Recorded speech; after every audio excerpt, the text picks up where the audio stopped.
面板上开关键按下去就可以开始做使用。那我们长按5秒啊，机台就会做关闭。好，再按一下它就会做开启。那开启的时候，左方的这个图示啊，它对应的图示在上方，那就是对应到我们上方的温度调整，就是冷藏的部分。按下加减就可以做这个区块的温度调整。右边这里啊，对应的是下方上冷藏下冷冻，那下方的冷冻的温度做调整，就是从这里做调整。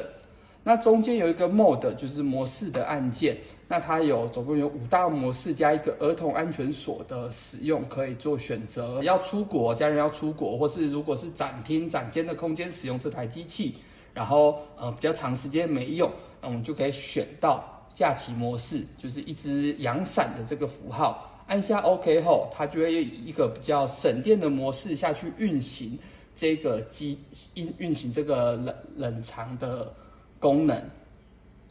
好，那也有其他对应的模式，那我们只要对应到闪烁的啊，就是我们今天要选择的模式，那只要再按一下就会选择到这个模式。好，以这个购物车来说的话，我们今天去外面大量的采买食材，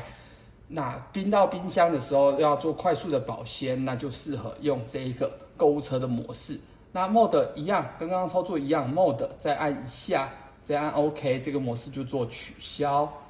好，那再来这一个啊是做快速冷冻的模式，这个就调整下方的冷冻。然后这个是做冷流，快速的冷流循环，用比较强的冷流，让我们的冰箱的食材保鲜的更维持在更低的温度。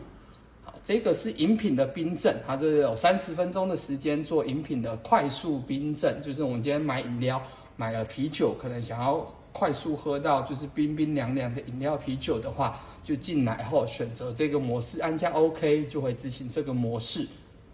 那除了这个以外啊，这个面板也有做一个安全的防呆的设计，就是我们的儿童安全锁，避免只要选上后啊，就其他的按键就没办法做按压。